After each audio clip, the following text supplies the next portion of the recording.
कि किसान खेत और खेती बचाने के लिए सड़कों पर उतरे हुए हैं। और ये निकम्मी निरंकुश हत्यारी जो मोदी की सरकार है, सड़कों पर कील ठोक कर किसानों को रोकने का काम है कि आज भी अपने असूल पर अडिग है।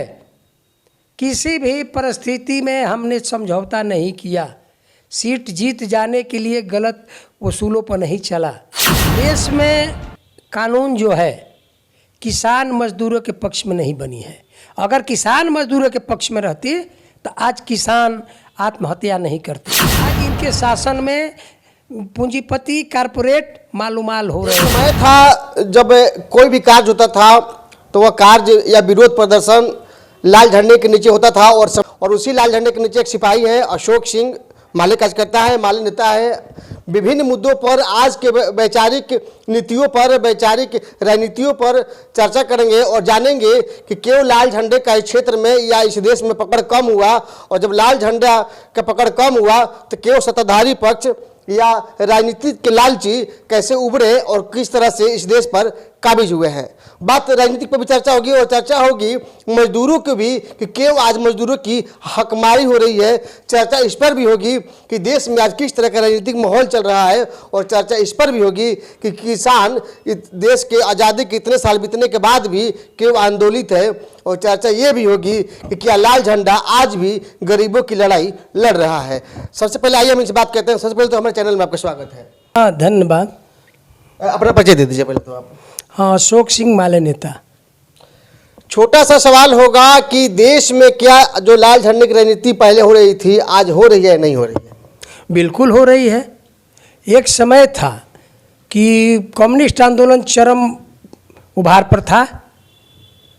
बीच के क्रम में कुछ जातिवादी नेताओं द्वारा समाज के लोगों को बहकाना या जो क्रांतिकारी आंदोलन चल रहे थे इसको कमज़ोर करने के लिए सत्ताधारी बुर्जुआ पार्टियों का ये एक बड़े चाल के तौर पर जात में का नेता पैदा करके और जात विभाजन करके कम्युनिस्ट आंदोलन को कमज़ोर किया गया। लेकिन आज देखिएगा कि पूरे देश में, बिहार में आप देख रहे हैं कि कम्युनिस्ट पार्टियां ही हैं, और उसमें खास तौर पर भाकपा माले कि आज भी अपने असूल पर अडिग है। किसी भी परिस्थिति में हमने समझौता नहीं किया। सीट जीत जाने के लिए गलत उसूलों पर नहीं चला। हमने जनता के सवाल पर भी लगातार लड़े हैं, लड़ते आ रहे हैं, लड़ेंगे भी। जितने कर्मचारी, शिक्षक, छात्र के हकमारी जहाँ हुआ, हमने सत्ता के समर्थन करते हुए सत्ता का विरोध भी किए, रोड पर भी उतरे, विधानसभा में भी बाइकाट किए, और हमारे ही दबाव रहा उस महागठबंधन के अंदर कि जो हमने वादा किया था 10 लाख नौकरी, और तेजस्वी जी इसके साथ थे, और वो आपको नीतीश कुमार को देना पड़ा। पूरे गांव के जो गरीब लोग हैं, आज भी देखिएगा कि इसका बहुत बड़ा आबादी जो बिहार सरकार के ज़मीन, सेलिंग से फाजिल ज़मीन, मठ मंदिर के ज़मीन, आनावाद बिहार सरकार के ज़मीन, ये आपका भूदान की ज़मीन पर बसे हुए हैं, और उनको सरकार द्वारा उजाड़ने का, जल जीवन हरियाली के नाम पर वो तालाब खनवाने का, बगीचा लगाने का सरकार का था कि वो उसको सफाया किया जाए और इन लोग को बेदखल किया जाए। हमारी पार्टी उस घड़ी अड़ गई कि पहले उसको बसाओ, उसको पर्याप्त मात्रा में माने भूमि दो, मकान बनाओ, और उसको बिजली पानी की व्यवस्था करो। इसके बाद उजाड़ने की ज़रूरत नहीं है, हम लोग खुद खाली करा देंगे। आज़ादी के इतने साल बाद भी आज भी मजदूर अपनी हक की लड़ाई लड़ रहे हैं। किसान दिल्ली के बॉर्डर पे आंदोलित है। छात्र नौकरी के लिए लड़ रहे हैं। पटना में भी पिछले दिनों लाठी पिटाई थे। क्या समस्या रही है आज इस तरह से इतने देश में? आप लोग लड़ाई लड़ भी रहे हैं, उसके बाद भी देश में स्थिति बनी हुई है। हाँ, ये रहेगी भी, आगे भी रहेगी। ये जो आंदोलन का रूप देख रहे हैं विभिन्न खेमों में, विभिन्न वर्गों में।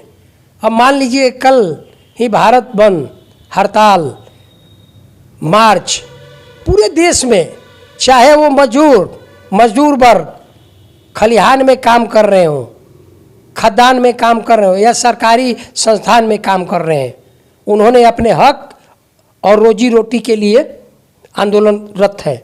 दूसरी तरफ आप देखेंगे कि किसान खेत और खेती बचाने के लिए सड़कों पर उतरे हुए हैं, और ये निकम्मी निरंकुश हत्यारी जो मोदी की सरकार है सड़कों पर कील ठोक कर किसानों को रोकने का काम कर रही है। ये दुर्भाग्य है।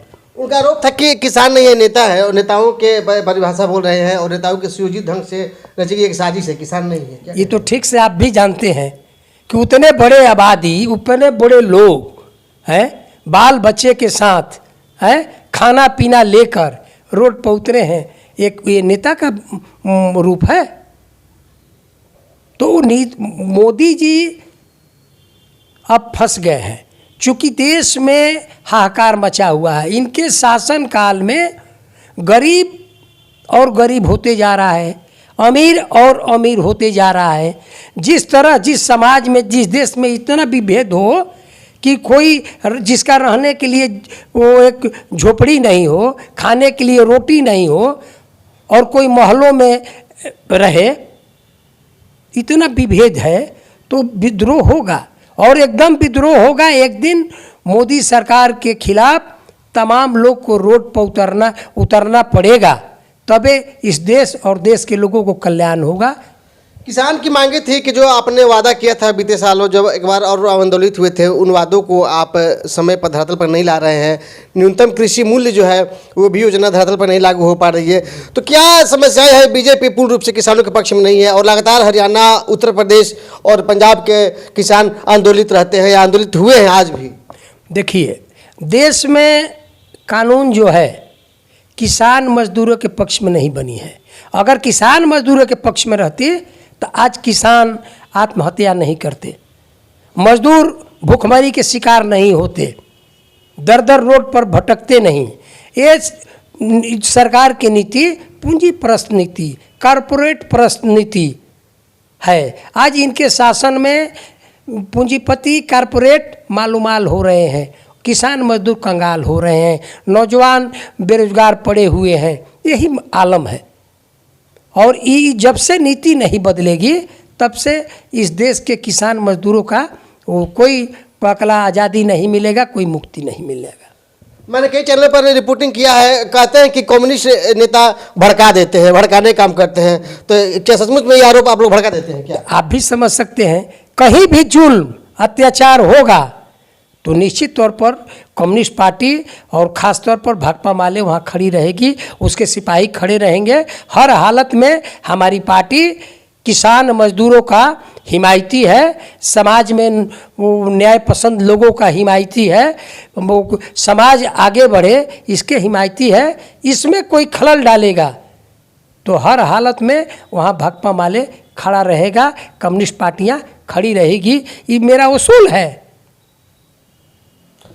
कहते हैं कि जब भी किसी भी वर्ग के, चाहे छात्र हो, किसान हो, मजदूर हो, उनको न्याय होता है, या आज भी धरातल पर आप लाल झंडे से जुड़े हुए हैं, फिर भी लाल झंडे के नीचे रहते हुए भी आप लोग वो मुकाम नहीं हासिल कर पाए हैं। क्या कारण है? कुछ धरातल पर आप लोग रहते हैं। इसका मुख्य कारण अभी जो जातीय बिखराव है समाज में। आज भी देखिएगा पूरे देश और ख़ास तौर में बिहार में चुनाव के समय कुछ जातिवादी नेता, कुछ दलाल किस्म के लोग समाज के लोगों को प्रलोभन देके, जात का नारा देके, हिंदू मुस्लिम करके बांट देता है। और इस बंटवारा में आपका बेरोजगारी का आंदोलन, भूखमरी का आंदोलन, रोजगार देने का सवाल, ये सब दब जाते हैं। वहाँ जात प्रधान हो जाता है और वो बंट के और ये सत्ताधारी पार्टियों के पक्ष में चला जाता है, जिसके चलते इनकी उभार नहीं हो रही है। लेकिन वो विचार है, आज न तो कल उसी विचार का देन है कि पूरे देश आंदोलित हो रहा है। देश के हर वर्ग के लोग आज रोड पर उतर रहे हैं। कौन वर्ग बाकी है? महिला देखिए अपने मुक्ति के लिए, अपने स्मृता के लिए लड़ते आगे देख रहे हैं। छात्र अलगे लड़ रहे हैं, नौजवान अलगे लड़ रहे हैं, किसान अलगे लड़ रहे हैं, देश के मजदूर अलगे लड़ रहे हैं, शिक्षक कर्मचारी अलगे लड़ रहे हैं, सबको संकट है। एक समय था कि अब ये लोग चार्ज लगाते थे कि गरीबों की बात बोलते हैं, लेकिन आज पूरे देश के सवाल बन गया और इसके जिम्मेवार कौन है? यह निकम्मी मोदी सरकार है, यह हत्यारी सरकार है।